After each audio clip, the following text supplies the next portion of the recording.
Hello friends, welcome back to the class on the Old Testament Survey or Bible Survey 1. In the last lecture, we saw something basic about the Bible.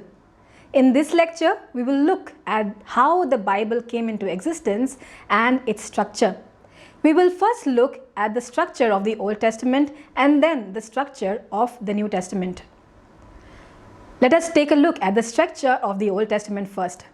The structure of the Hebrew scriptures, that is the Old Testament, is based on God's process of progressive revelation. Its arrangement differs from the Christian Bible that we have today. Jewish Hebrew scriptures or the Masoretic texts.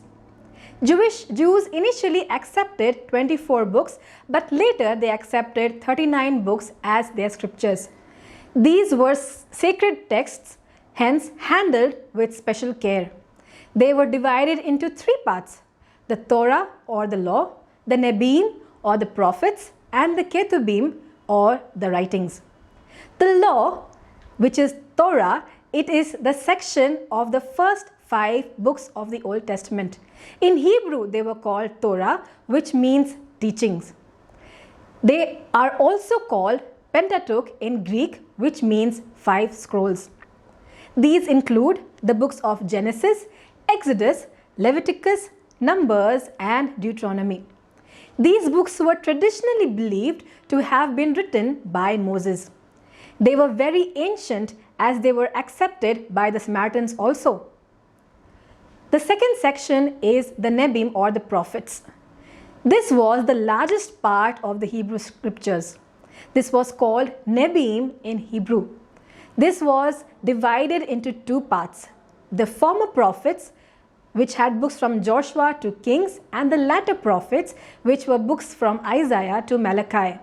The latter prophets were further divided into 2 parts: the major, which consisted of Isaiah, Jeremiah, and Ezekiel, and the minor prophets or the book of the 12 prophets, which consisted of Hosea to Malachi. The books of major and minor prophets are not called so due to difference in their importance, but because of the size of the books. These were accepted by the 200 BC. The third section is the section of writings. This is called Ketubim or the sacred writings. It includes the other books of the Old Testament like the Psalms, Proverbs, Job, Song of Solomon, Ruth, Lamentations, Ecclesiastes, Esther, Daniel, Ezra and Nehemiah as one book, and Chronicles as one book. These were not accepted as a part of Jewish scriptures until before Christ. Only in 90 AD at the Council of Jamnia they were confirmed as a part of Jewish scriptures. These 3 divisions of Hebrew scriptures forms the acronym Tanakh. Jesus implicitly referred to the 3 divisions of the Hebrew Canon when he spoke to the disciples in Jerusalem, stating, "Everything written about me in the law of Moses and the prophets and the Psalms must be fulfilled." Let us take a look at the Greek Septuagint or the LXX.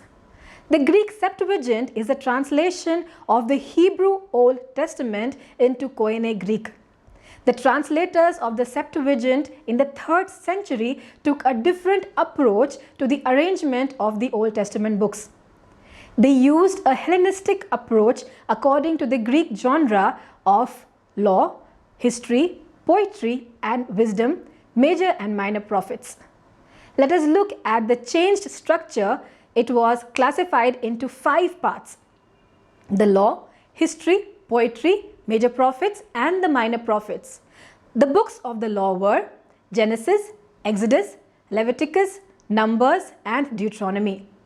The books under the history section were Joshua, Judges, Ruth, 1st and 2nd Samuel, 1st and 2nd Kings, 1st and 2nd Chronicles, Ezra, Nehemiah, Esther, 1st, 2nd, 3rd, and 4th Maccabees, 1st and 2nd Esdras. The books under the poetry section were Job, Psalms, Proverbs, Ecclesiastes, Songs of Solomon, Odes, Judith, Tobit, Wisdom, Sirach, and Psalms of Solomon. The fourth section was a section of major prophets, and the books under that were Isaiah, Jeremiah, Lamentations, Ezekiel, Daniel, Bel and the Dragon, and Susanna. The fifth section was the section of minor prophets, and the books that it contained were Hosea, Joel, Amos, Obadiah, Jonah, Micah, Nahum, Habakkuk, Zephaniah, Haggai, Zechariah, Malachi, and Baruch. The Christian Old Testament, let us look at that. Christians used Greek in their missionary endeavors outside Israel, so they used the Septuagint as their basic book or scriptures. In AD 382, Pope Damascus, the leader of the Roman Church, appointed Jerome to prepare a fresh Latin translation of Old Testament. He referred to the books other than the Jewish Canon as ecclesiastical books and called them as Apocrypha. Though Jerome used Hebrew scriptures and Jewish canon as the yardstick, he followed genre of the Septuagint in classifying the Old Testament books. Augustine of Hippo differed in his view on Apocrypha. So in the later published Latin Vulgate, he included the section of Apocrypha with only few books from the Old Latin translation. Reformation leaders denied the canonicity of apocryphal books. Their views about it differed. Luther published the German Bible with separate section of Apocrypha between the Testaments. Calvin completely rejected them. Let us take a look at the present structure of the Old Testament. The present structure also has five basic sections. First, the law, which consists of Genesis, Exodus, Leviticus, Numbers, and Deuteronomy. The second section is history, which consists of Joshua, Judges, Ruth, 1st and 2nd Samuel, 1st and 2nd Kings, 1st and 2nd Chronicles, Ezra, Nehemiah, Esther. The third section is poetry, which consists of Job, Psalms, Proverbs, Ecclesiastes, and Song of Solomon. The fourth section is the section of major prophets. It consists of Isaiah, Jeremiah, Lamentations, Ezekiel, and Daniel. The fifth section is the section of minor prophets, which consists of Hosea, Joel, Amos, Obadiah, Jonah, Micah, Nahum, Habakkuk, Zephaniah, Haggai, Zechariah, and Malachi. Let us take a look at the Jewish canon now. Before the Dead Sea Scrolls, it was assumed that the Jewish canonization took place in three stages. Law received its canonization in 400 BC, probably by Ezra. The second stage was the acceptance of the prophets in 200 BC. The third was the writings in 90 AD at the Council of Jamnia. But it was not so. The law and the prophets were already in use before the Septuagint was made in 250 BC, and it was only reaffirmed in 90 AD. The intertestamental period and the Apocrypha. The Greek Septuagint or the LXX contained some books that were not found in the Jewish Hebrew canon. The Septuagint translation probably took place in 285 to 246 BC during the reign of Ptolemy Philadelphus, mainly for the diaspora Jews. LXX contained not only the well-recognized books of the Torah and Nebim, but also other writings including the apocalyptic writings or the revelation of the future in the Hebrew as well as in Greek. The different versions of LXX contain different apocryphal books since the Ketubim had not yet been finalized, and this allowed translators of LXX to include books of their own choice. During the post-exilic period, prophecies had ceased for nearly 200 to 400 years. Prophecies about the advent of Messiah, arrival of God's kingdom, salvation of Israel were not yet fulfilled. They lived under a series of evil kingdoms like the Medo-Persia, Greece, and finally the Romans. The persecution and the forced idolatry especially under the Seleucid rule, led to the Jewish writing with its root in Old Testament prophecies, which was called the apocalyptic writings. These claimed to reveal God's secret purposes. They were meant to meet the religious needs of the people. They also were historical books, short stories, poetry, and wisdom literature. Many Jews of the 2nd century BC did not accept these books as inspired and rejected them, especially those written in Greek. The majority of the Council of Jamnia in 20 AD believed that the prophecies began with Moses and ended with Ezra in 440. But some of the Jews differed in their views. Now let us take a look at the New Testament structure. New Testament is made of 27 books written by Christians in the 1st century. 1 Thessalonians, which was probably written around 50 AD, was probably the first book or considered to be the first book or epistle written. Some suggest that Galatians was probably written around 48 AD and could be older than the Thessalonians. Paul's letters were not treatises of systematic theology, but were written to solve the situation of particular church, like correcting the wrong teachings, strengthening during persecution, internal conflicts, practical problems, etc. The next section was the section of Gospels. Mark was written probably between 64 to 70 AD, Matthew around 70 AD, Luke around 70 AD, and last John in the mid of 90 AD. Gospels are not biographies of Jesus, though they contain great amount of it.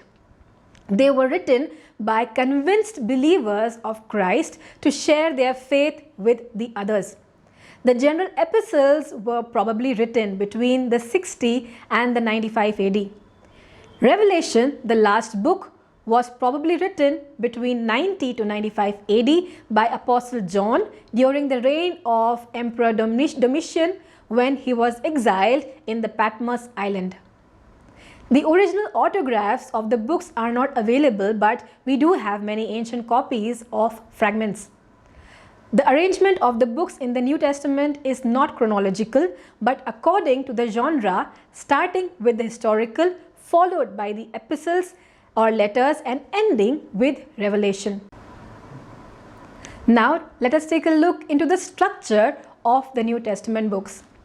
The first section is the history section, which contains 5 books, the 4 Gospels and the book of Acts, Matthew, Mark, Luke, John, and Acts. The second section is the Paul's letters section. It contains Romans, 1st and 2nd Corinthians, Galatians, Ephesians, Philippians, Colossians, 1st and 2nd Thessalonians, 1st and 2nd Timothy, Titus, and Philemon. The third section is a section of general epistles or general letters. They contain Hebrews, James, 1st and 2nd Peter, 1st, 2nd and 3rd John, and Jude. The fourth section or the last section is a section of Apocalypse. It consists of only one book, that is Revelation. Let us take a look at the New Testament canon now. By the end of the 1st century AD, the copies of the letters of Paul and the Gospels were floating among the churches and was being used by the early church fathers in the beginning of the 2nd century AD. Many of the documents were accepted on par with the Jewish scriptures. Since a considerable amount of Gnostic literature was being written and circulated in the 2nd century, it became absolutely necessary for the church to come up with a list of authoritative books. Books were selected on the basis of some rules called the canon or the measuring rod. Canonical rules to accept any book as scriptures were: firstly, it should be written by an apostle or a close associate of an apostle or relative of Jesus. Secondly, it should contain spiritual truths. Thirdly, it should be acceptable by all the churches and as edifying, enlightening, and inspiring. By the 4th century, all the present books were widely used. Hence, in the Council of Laodicea in 363 AD and the Council of Carthage in 397 AD, it was only reiterated. New Testament canon was not defined but only reiterated in the councils. It was said to be decreed by the Christian opinion everywhere. The church never gave the New Testament writings any authority. It merely acknowledged the authority they already possessed. Thank you, friends. This is all for today's class on the structure of the Bible. See you soon in the next lecture on the unity of the Bible. Bye for now.